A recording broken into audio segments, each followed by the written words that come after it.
In a speech before the Virginia Secession Convention in 1861, in late April, in the wake of the firing on Fort Sumter, the newly elected, sort of appointed Vice President of the Confederacy, Alexander H. Stephens, gave a speech that became quickly known to history as his cornerstone speech. This is spring 1861. Alexander H. Stephens, a Georgian, a slaveholder, an old friend and colleague of Abraham Lincoln's, ironically, said the cornerstone of the Confederacy, the cornerstone of their political movement, was what he called American Negro slavery. It was the cornerstone on which they had founded their revolution. The quote goes on, "As a race, the African is inferior to the white man. Subordination to the white man is his normal condition. He is not his equal by nature and cannot be made so by human laws or human institutions. Our system, therefore, so far as regards this inferior race, rests upon this great immutable law of nature."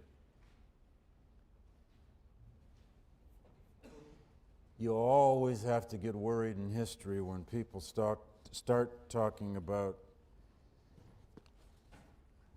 how human beings or human behavior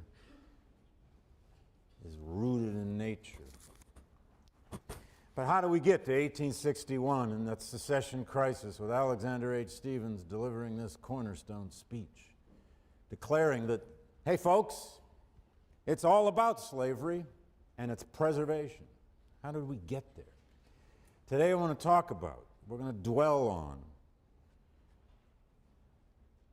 ultimately, the Southern defense of slavery, the arguments over time that they developed layer upon layer, drawing upon earlier arguments, building them into new ones, sometimes quite original, toward ultimately a virtually utopian defense of slavery as a perfectible, if not perfected system. Now, I want to say one other quick thing before we get to the substance.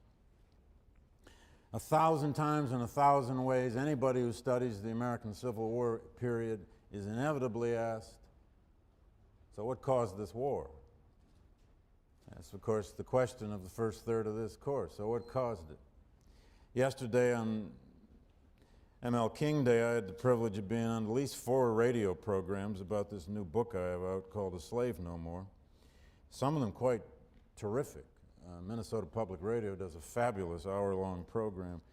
But one of them was on a Nashville, Tennessee radio station on a program at 5:30 p.m. called Drive Time. And the host was Harry or Pete or whoever he was. I've been on too many of these. First question was, so Professor, what was the Civil War about? Now do that in a soundbite on a Nashville radio station when you got 2 minutes to answer. Well, Pete, you see, there was this free labor system and this slave labor system, blah, blah, blah, blah. I tried to soundbite this, and I ended up saying something silly like, you know, Pete, I'm teaching a whole course on this.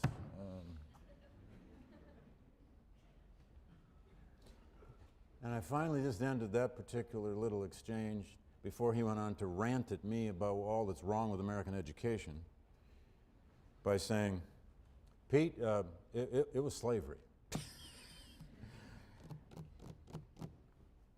And Alexis de Tocqueville's great Democracy in America, which he published in 1831, or he published in 1837 after his famous 9-month tour of the United States, the most famous book, travel book ever written about America by a foreigner.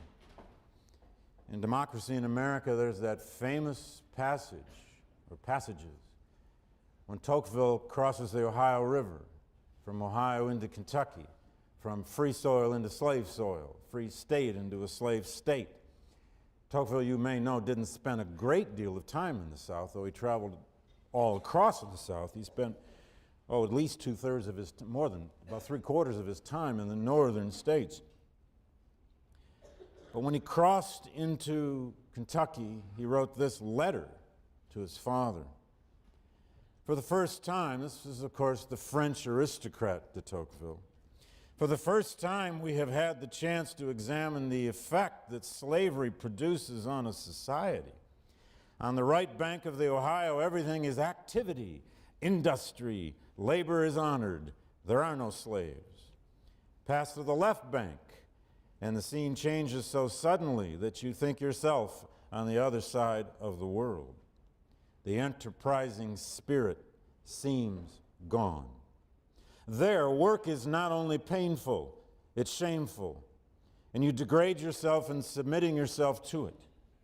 To ride, to hunt, to smoke like a Turk in the sun, to smoke like a Turk in the sunshine. There's the destiny of the white man.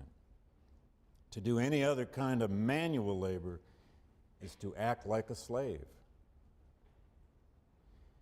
Now, Tocqueville was, of course, responding from his own kind of French aristocratic heart to some extent. He was drawn in a bit to certain kinds of Southern charm. The whites, he said, of the South, form a veritable aristocracy, which combines many prejudices with high sentiments and instincts. He probably overjudged the scale of that aristocracy. They say, and I am much inclined to believe, said Tocqueville, that in the matter of honor, these men practice delicacies and refinements unknown in the North. They are frank, hospitable, and put many things before money. Oh, they'd have loved that. When we start hearing from our pro-slavery advocates and writers, they would have loved that. Because one of the critiques that slavery allowed pro-slavery writers ultimately to make was a critique of a certain kind of capitalism. The greedy, grinding, aggressive, malicious kind of capitalism they believed the North embodied.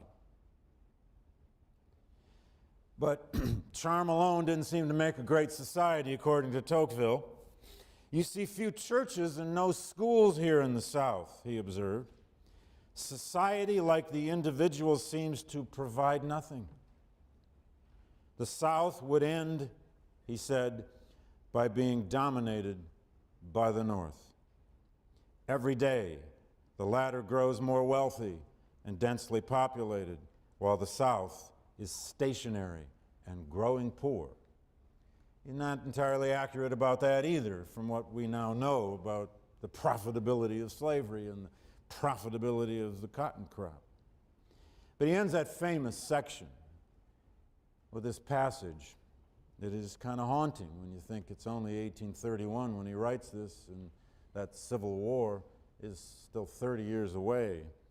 Slavery brutalizes the black population and debilitates the white. Man is not made for servitude. Now, in the South, what developed, and let's define it at least quickly, what developed was one of the world's handful of true slave societies. What is a slave society? What do we mean when we use that phrase, slave society? Essentially, it means any society where slave labor, or the definition of labor, where the definition of the relationship between ownership and labor is defined by slavery, by a cradle to grave, and some would have even said a cradle to grave and beyond human bondage, where slavery affected everything about society, where whites and blacks, in this case in America, in a racialized slavery system, grew up, were socialized by, married, reared children, worked, invested in, and conceived of the idea of property, and honed their most basic habits and values under the influence of a system that said it was just to own people as property. The other slave societies in human history, and you can get up a real debate over this, especially among Africanists, Brazilianists, Asianists, and others. And it's why slavery is such a hot field in international history. But the other great slave societies in history were the whole social structure of those societies was rooted in slavery, were ancient Greece and Rome, certainly Brazil by the 18th and 19th century, the whole of the Caribbean, the great West Indies sugar-producing empires of the French, the British, the Dutch, the Spanish, and a few others, and the American South. Now, there were other localized slave societies, surely, certainly within Africa, to a certain degree even before Europeans arrived, and certainly after Europeans arrived, particularly after the regularization of the Atlantic slave trade. There were certain localized slave societies in East Africa, out of Zanzibar by the 18th and 19th century. There were certain localized slave societies in the vast Arab world, in the Muslim world, well before there was even an Atlantic slave trade to the Americas. But the five great slave societies were those five. All were highly profitable in their primes. All tended to hinder technological innovation in those societies. All tended to have a high slave-to-free ratio of population. All of those slave societies had a population of slaves that was from 1/4 to 1/2 and sometimes more of the total population. In those slave societies, slaves as an interest,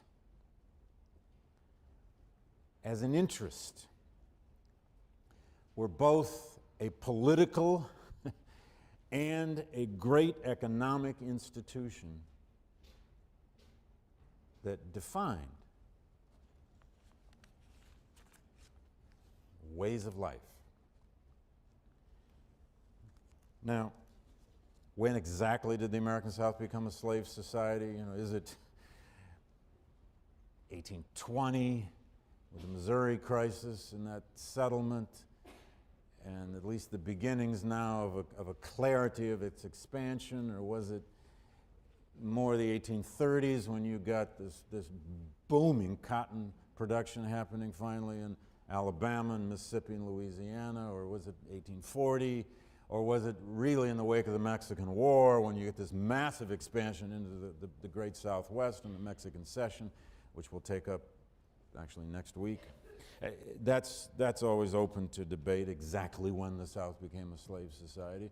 But I think it became, in most ways and in most definitions, a slave society surely by the 1820s or the 1830s. Now, one aspect of that slave society then, I want to focus on it just at least briefly,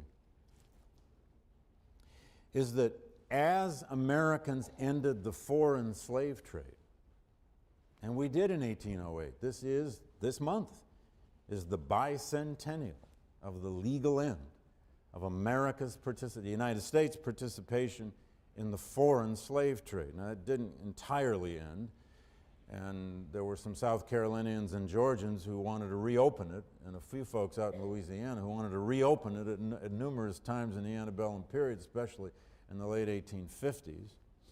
They were the same people who were always trying to annex Cuba. About 4 times over they tried to annex Cuba, and it's still a bit of a mystery how it never happened. But as the foreign slave trade was closed off for a whole variety of reasons, only one of which was that there was this passage, sort of, a vow in the original Constitution that the question would be revisited in 20 years, and 1808 was 20 years. But as the foreign slave trade was cut off, the domestic American slave trade absolutely boomed. And one of the reasons that the American South could become such a profitable slave society, one of the reasons that the cotton boom could be the cotton boom is because one of the unique features of North American slavery, U.S. slavery, is or was that it was the only slave population in the entire New World. Brazil managed it now and then, but not in the long run. It's the only slave society in the New World where the slaves naturally reproduced themselves. That has to do with climate, that has to do with sex ratio, male to female, it has to do with diet, and it has to do with movement. If Freddie Jackson Turner had anything right in the frontier thesis, although he didn't pay hardly any attention to the South, this idea of a safety valve of a West to move to was surely there for slavery. Between 1810 and 1820 alone, this is the decade of the War of 1812, which caused all kinds of chaos on the western frontier. 137,000 American slaves were forced to move from North Carolina or the Chesapeake states to Alabama, Mississippi, and other western regions. That's in the one decade of the teens. Then from 1820 to 1860, the 40 years before the war, an estimated roughly 2 million American slaves were sold to satisfy the need of slave labor in the great cotton kingdom of the growing Southwest. Now, about roughly 2/3 of those 2 million slaves moved from the eastern seaboard or the upper South to Alabama, Louisiana, Mississippi, Texas, Arkansas, etc. About 2/3 of those went by outright sale, by financial speculation in now a growing, huge American business of the domestic slave trade. By the 1830s, 1840s, there were over 100 men in Charleston, South Carolina alone, making their livings full-time as slave traders. Their ads were in the newspapers every day. Many of them owned their own shops and their own, in effect, jails where they housed people. Other cities became major ports or places of deportation for the domestic slave trade. Richmond, Virginia, for example, became a huge slave trading center by the 1840s and 1850s. It had 2, depending on when you look, to 3 dozen major full-time slave traders. One of the richest was a man named Hector Davis. Hector Davis owned a 2-story slave auction house jail on 14th and Franklin Streets, just 2 blocks down the hill from Thomas Jefferson's glorious Capitol building of the state of Virginia, just 2 blocks down the hill from that great equestrian statue of George Washington, the founder. You could find a huge slave jail owned by Hector Davis. Hector Davis kept tremendous records. He kept account books, huge account books. One of those account books ended up in the Chicago Historical Society after the Civil War because it was confiscated by an Illinois regiment that took it home. And I worked with that account book because one of the 2 slaves I write about in this new book called A Slave No More, I published their 2 narratives, was indeed a young 14-year-old teenager sold out of North Carolina. From Snow Hill, North Carolina, he was sold in 1860 to Hector Davis in Richmond. Hector Davis purchased him for $900. For about 6 months, Wallace Turnage worked in Hector Davis's slave auction house, helping organize the auctions every day. And one day, Wallace was told, "Today, boy, you're in the auction." And he was sold for $1,000 to an Alabama cotton planter who came up to Richmond twice a year to buy slaves. And 72 hours by train, he found himself on a huge cotton plantation near Pickensville, Alabama, in west central Alabama on the Mississippi border at 14 years old. More on Wallace Turnage later in the course. He'll be sold again, by the way, a 3rd time for $2,000 in Mobile, Alabama, at the Mobile slave jail. I calculated in Hector Davis's account book that the biggest week he had, and he had some big weeks, but he had a week in 1859 where he made a cool approximately $120,000 in profit just from selling slaves. I mean, the equivalent of a healthy teenage male slave, if you could sell him for $1,000 in 1860, it's about the same price of a good Toyota Camry today.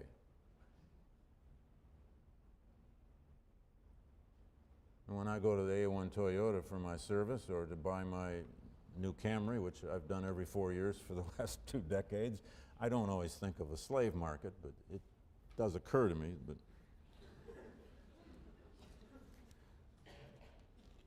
they just sell those Toyotas. They tell you, here's the price. We don't bargain.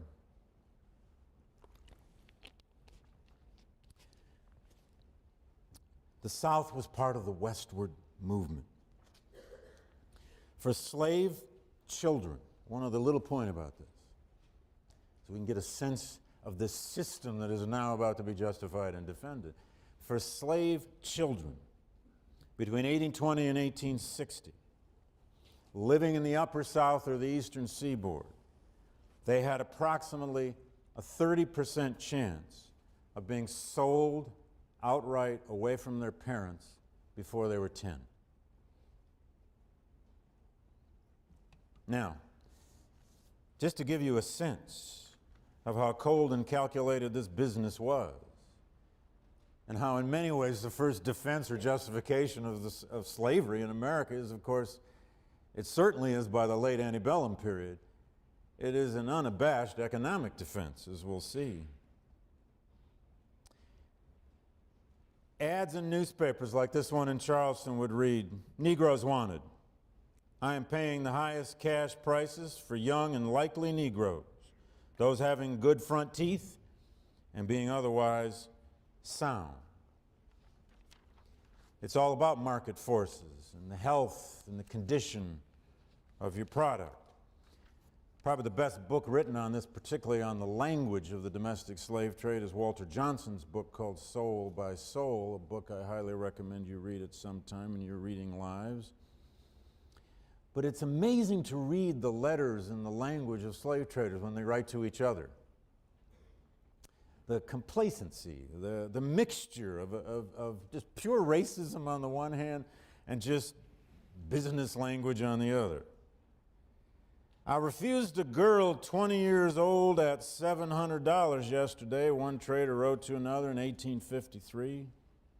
"If you think best to take her at $700, I can still get her. She is very badly whipped, but has good teeth." "Bought a cook yesterday," wrote another trader. "Bought a cook yesterday that was to go out of the state. She just made the people mad, that was all." "I have bought a boy named Isaac," wrote another trader, "for $1,100. He writes this in 1854 to his partner. "Bought a boy named Isaac. I think him very prime. He is a house servant, first-rate cook, and splendid carriage driver. He is also a fine painter and varnisher, and says he can make a fine panel door. Also, he performs well on the violin. He is a genius, and it's strange to say, I think he's smarter than I am."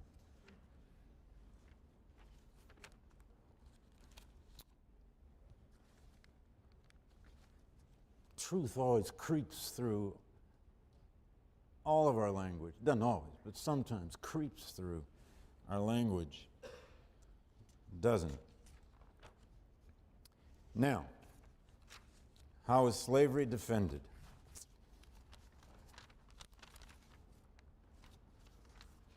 In many ways, to say the least. But I want to give you at least some sense of the development of the pro-slavery argument, of the kinds of arguments that were used, how they changed over time, who made the arguments. Now, the best way to begin to understand pro-slavery ideology, whether we're in the early period of its defense in the 1820s, actually a quite virulent defense of slavery begins early. It isn't something that just sprung from Southern pens in the 1850s during all this expansion. It comes very early. But a framework in which to understand it is that pro-slavery ideology was, at its heart, a kind of deeply conservative, organic worldview. And by that I mean a Burkean conservatism, a set of beliefs that says the world is ordered as it is for reasons, and that human beings ought not tinker with that order very much. It was a set of beliefs in the sustenance of a social order as it is. It was a belief in a hierarchical conception of not only society, but of people. That people were conceived, whether by nature or by God or even by evolution, with a certain order to them. Some born to do this, and some born to do that, and some born to do that. It's an organic conception of the world. It just is the way it is. It's natural. Remember back to Alexander H. Stevens' cornerstone quote. He uses the word natural twice in that passage. This worldview had, of course, an obsession with stability. It's one of the reasons white Southerners didn't like reformers. It's one of the reasons abolitionists are dangerous. What are abolitionists calling for? Upsetting the social order. They're offering a critique of the social order. And they even have the audacity to talk about good and evil. It's a worldview often obsessed, as we said last time, with notions of honor and duty. And it's a worldview deeply rooted in the idea or respect for tradition. Tradition and social control. In this worldview, institutions, human institutions, evolve only slowly over time and cannot be altered by abrupt human interventions. It's dangerous to abruptly intervene in the evolution of human institutions. Now think what's at stake here in this worldview, especially as we transition next Thursday to a developing, though by no means unanimous or homogeneous, northern worldview in which reform impulses get embedded. White Southern defenders of slavery were, to some extent, like other Americans, products of the Enlightenment. Some of them come to really believe in intellect. They really do come to believe in the power of reason, of human beings to figure out the universe, but to figure it out in different ways. You can be a product of the Enlightenment and still be deeply conservative. You can be a product of the Enlightenment with a faith in reason and not become a romantic who begins to believe in the possibilities of man or even the perfectibility of man.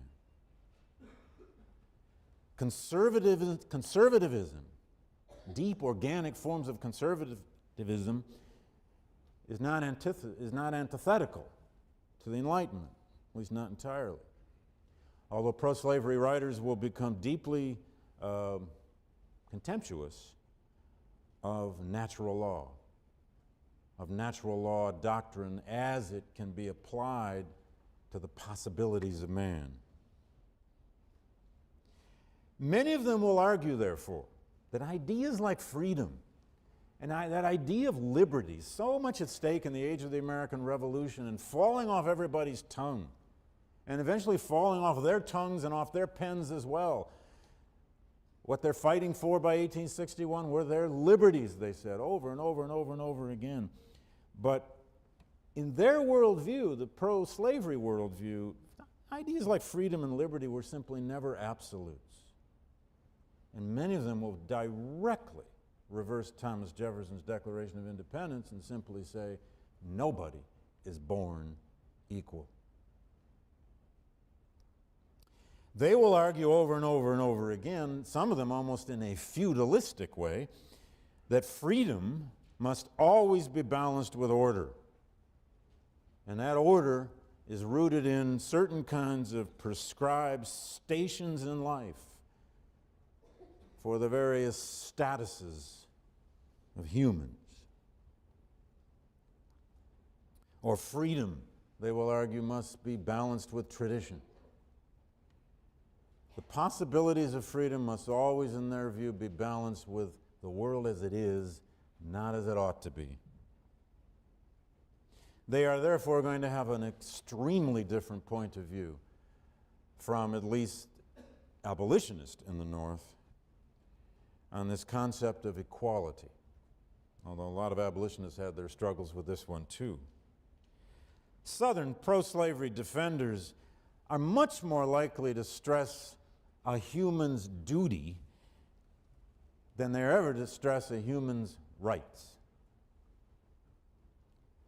They believe the world was made up of a struggle between human autonomy on the one hand and human dependency on the other, and you should never give up on that dependency. As early as 1826, an important pro-slavery writer named Edward Brown argued that slavery, he said, quote, had ever been the stepping ladder by which nations have passed from barbarism to civilization. There you have the roots and the kernel of the so-called positive good thesis about slavery. That slavery was a way in which you sustained a social order, a way in which you built an economy, a way in which you maximized the possibilities of those who deserved it by using those who did not deserve the same fruits.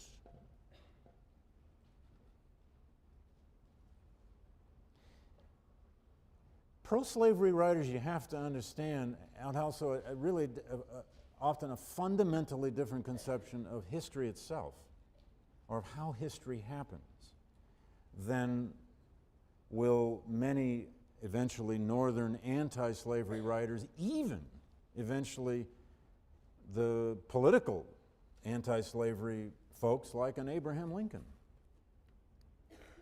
who was never a real abolitionist but did at least grow up with anti-slavery in his heart. Thomas R. Dew, very important pro-slavery writer, who wrote a whole book in the wake of the state of Virginia's debates in 1830 and 32, or 31 and 32, over whether to rewrite its constitution, and they squarely faced the question of a gradual abolition plan for the state of Virginia in 1831 and 32. They had been planning to rewrite their constitution, an extraordinary turning point in Southern history. The problem was, of course, Nat Turner's insurrection. It just occurred in October of 1831, and they held these debates in the wake of it. And Dew wrote a forceful defense of slavery in the wake of this, which became kind of a seminal text for all future pro-slavery writers. Among the many things he said in that was this simple sense of how history happens. There is a time for all things, wrote Dew, and nothing in this world should be done before its time. Now, what would you do if your parents told you that? They probably have. What would you do if your professors told you that all the time? Stop trying to change things. Nothing will change before its time. You'd probably get bored or angry. Oh, who knows? Maybe you would just agree. I don't know. Youth are supposed to be impatient.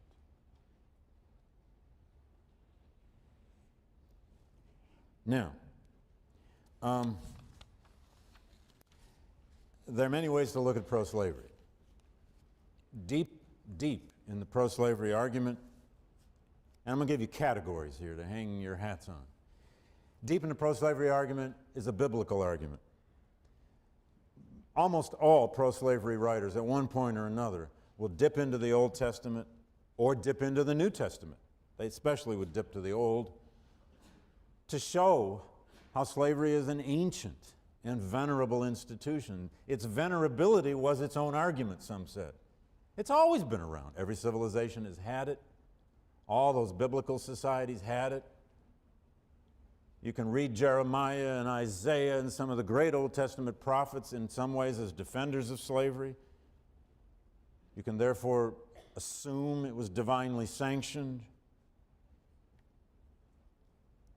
You can also look in the New Testament for examples of it, justifications of it. Slaves, be honorable, be dutiful, be obedient is usually the word in the King James. Slaves, be obedient to your masters. Slavery's all over the Bible in one way or another. The Bible, of course, can breathe anti-slavery into a situation, and it can breathe pro-slavery into a situation.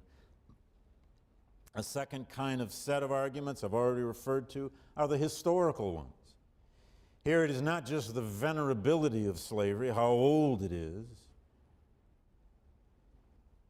but it's the idea that it has been crucial to the development of all great civilizations.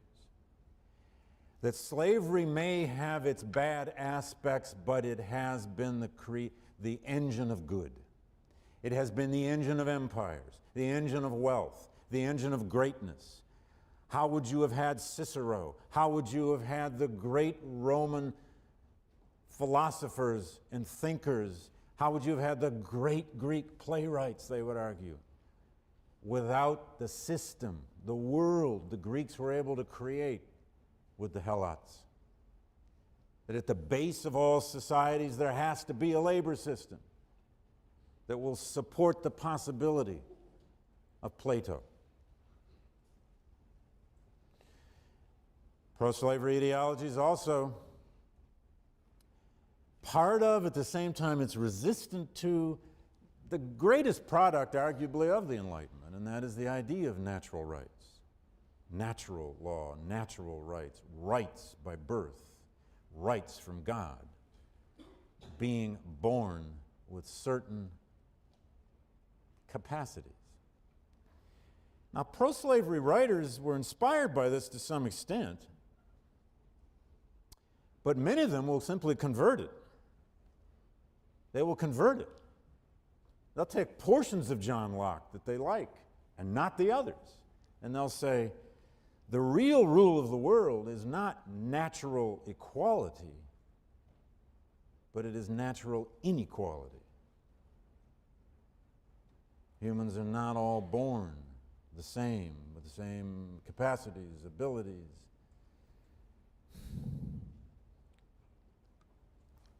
Now,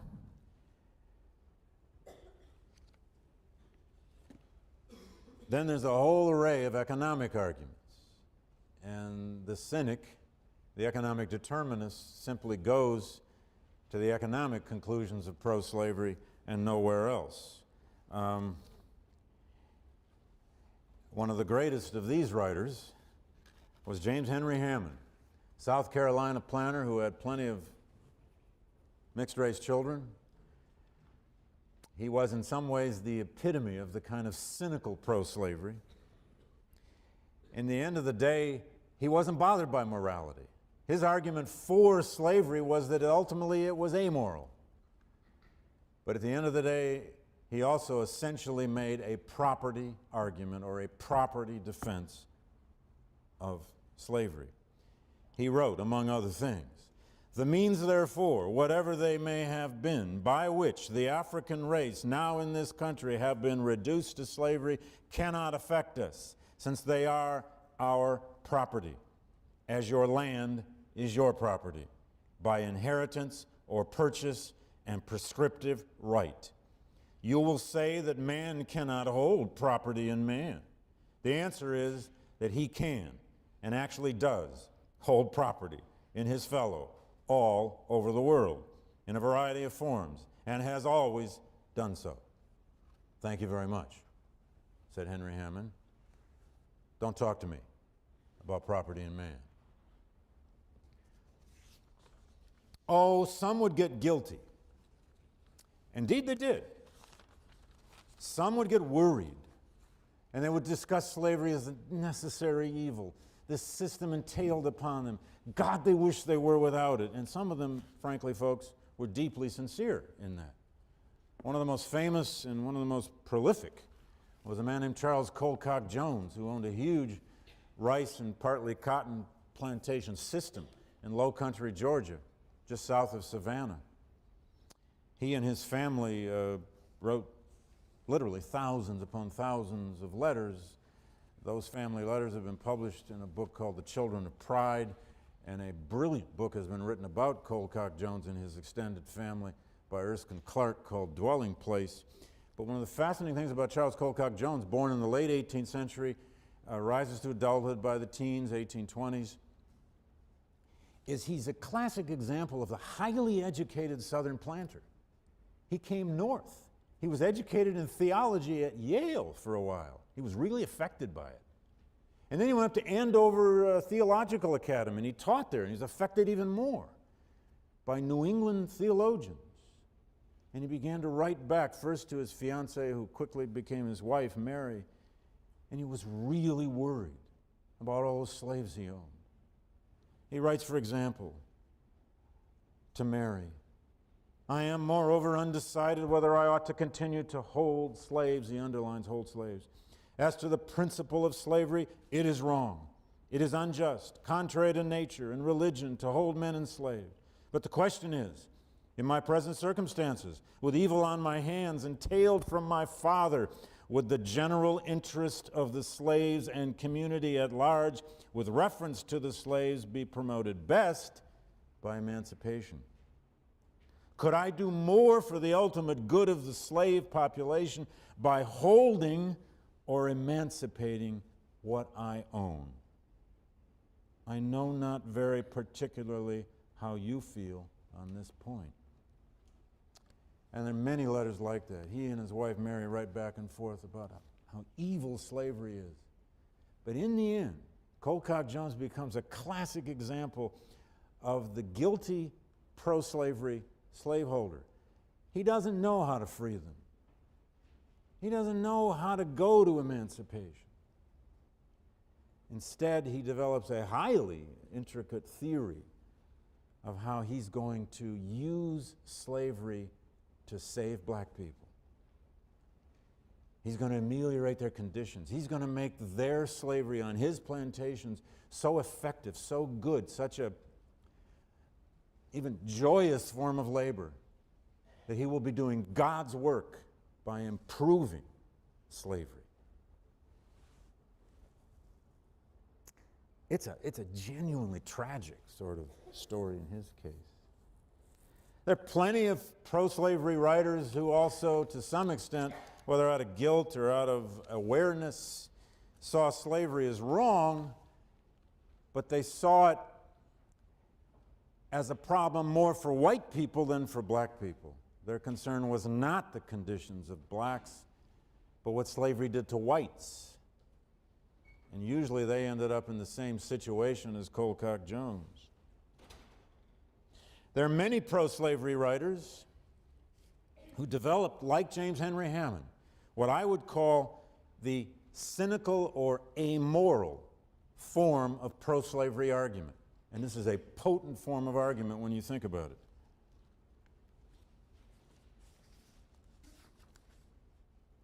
One of them was a writer named William Harper, who wrote a book called Memoir of Slavery in 1837 or 38. It's an oft-quoted work of pro-slavery writing. This is just one little passage. This is this kind of cynical, if you want, defense of slavery. It is what it is, deal with it. He wrote, "Man is born to subjection. The condition of our whole existence is but to struggle with evil, to compare them, to choose between them, evils, that is, and so far as we can to mitigate them. To say that there is evil in any institution is only to say that it is a human institution." And Harper's writing in the 30s. James Henry Hammond starts writing in the 40s and into the 50s. He takes that much further. And he writes over and over and over again that the only problem with slavery in America, said James Henry Hammond, is that too damn many Northerners didn't understand it is the way of the world as it is, and they ought to stop talking about the world as it ought to be. And Hammond even aggressively, directly took on Thomas Jefferson. I'm sorry, Harper did, even before Hammond. Here's Harper on Jefferson. It is not the first time that I have had occasion to observe that men may repeat with the utmost confidence some maxim or sentimental phrase as self-evident or admitted truth, which is either palpably false or to which, upon examination, it will be found that they attach no definite idea. Notwithstanding our respect for the important document which declared our independence, yet if anything be found in it, and especially in what may be regarded rather as its ornament than its substance, false, sophistical, and unmeaning, that respect should not screen it from the freest examination. All men are born free and equal, he says with a question mark. Is it not palpably nearer the truth to say that no man was ever born free and that no two men were ever born equal? Man is born in a state of the most helpless dependence on other people.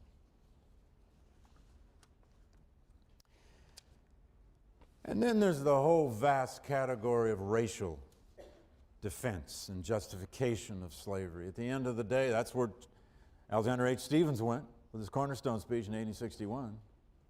That's where all of them went at one point or another, some less than others. Probably the most prominent pro-slavery writer to make the racial case, and they all did, but probably the most prominent was George Fitzhugh. In a book called Sociology of the South, he's also the same George Fitzhugh who wrote a book called Cannibals All, but in Sociology of the South, his famous pro-slavery tract in 1854, he wrote this. The Negro, he said, is but a grown-up child and must be governed as a child. The master occupies toward him the place of parent or guardian. Like a wild horse, he must be caught, tamed, and domesticated. We find slavery repeatedly instituted by God or by men acting under his immediate care and direction, as in the instance of Moses and Joshua. Nowhere in the Old or New Testament do we find the institution condemned, but frequently recognized and enforced. And probably his most famous line, men are not born entitled to equal rights. It would be far nearer the truth to say that some are born with saddles on their backs and others booted and spurred to ride them. And lastly, there was a kind of utopian pro-slavery. It was best exemplified by a writer in Mississippi named Henry Hughes. Henry Hughes was one strange duck. He lived in New Orleans. He was eccentric as hell. He wrote an amazing diary. He was a loner. He urged revival of the slave trade in the late 1850s, and he developed a theory of what he called warrantyism, W-A-R-R-A-N-T-E-E-I-S-M. He said slaves were not slaves, they were warranties. What he meant was they were the charges put in the world for slaveholders to care for, and if possible, even to protect and perfect. He believed in a strong central state, which was a real departure for him from the rest of the pro-slavery writers. He wanted a strong central government to regulate everything. He wanted huge taxation. He wanted to build institutions that would be used for the sole purpose of perfecting the slave into the perfect worker. He was a bit of a mad scientist, and he was especially obsessed with racial purity. His writings are just replete with his fears about hygiene, that if white and black people touched, or if they came together, the whites would be soiled, and that any kind of intermixing of the races was to destroy, ultimately, the intellect, the ability, the capacity of a master race. He wasn't that widely read, I must admit, but it shows us how far pro-slavery could ultimately go. In Hughes's vision, in Hughes's worldview, slavery was not only a positive good, it was the possibility of man finding a perfected society with the perfect landowners, fulfilling their obligations, supported by a government who would tax the hell out of them to do it, and perfect workers who would make the South into the agricultural utopian civilization of history. Now, clock says I've run out of time. Let me just leave you with this. All of that is a way of simply saying there was a deep and abiding and well-rehearsed, indeed thousands of pages were written in defense of slavery. It wasn't just a profitable financial institution. And if you want to understand why so many white Southerners, especially in the Deep South, went to such great extents to save their slave society, remember the kinds of arguments and language used by its defenders. Thursday we'll take up the North and the critique of this ideology.